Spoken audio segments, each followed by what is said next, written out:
Une inéquation sert à trouver des nombres qui rendent une comparaison vraie. On se trompe souvent en oubliant le sens des signes. À la fin, tu sauras isoler l'inconnu, écrire l'ensemble des solutions, et vérifier si un nombre convient ou non. Une inéquation ressemble à une équation, mais avec un signe de comparaison. La solution n'est souvent pas un seul nombre, mais un ensemble. On peut ajouter ou soustraire le même nombre des deux côtés sans changer le sens. C'est très utile pour isoler x progressivement. Attention, si on multiplie ou divise par un nombre négatif, on inverse le signe. C'est le point le plus piégeux. D'abord, regroupe les termes utiles. Ensuite, isole l'inconnu avec des opérations autorisées. Enfin, écris les solutions et vérifie avec un exemple. Exemple simple, x plus 3 est supérieur à 7.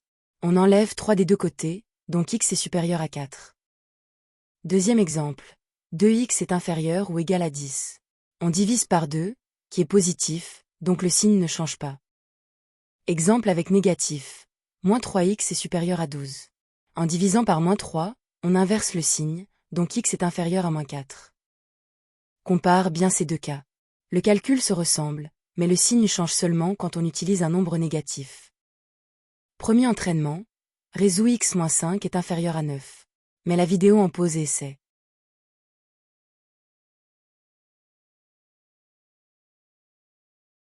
On ajoute 5 des deux côtés pour garder l'équilibre. On obtient x inférieur à 14, donc toutes les valeurs plus petites conviennent. Deuxième entraînement, résous 4x est supérieur ou égal à 20. Mais la vidéo en pause et essaie.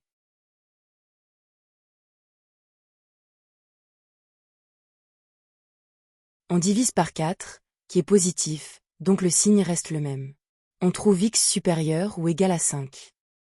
Troisième entraînement, résous moins 2x est inférieur ou égal à 6. Mais la vidéo en pause et essaie.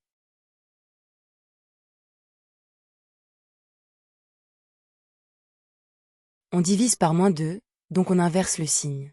La solution est x supérieur ou égal à moins 3. Retiens surtout, on isole x, on garde le signe avec un nombre positif, et on l'inverse avec un nombre négatif. Télécharge la fiche d'exercice corrigée gratuite sur math-college.fr pour t'entraîner encore et vérifier que tu maîtrises bien les inéquations.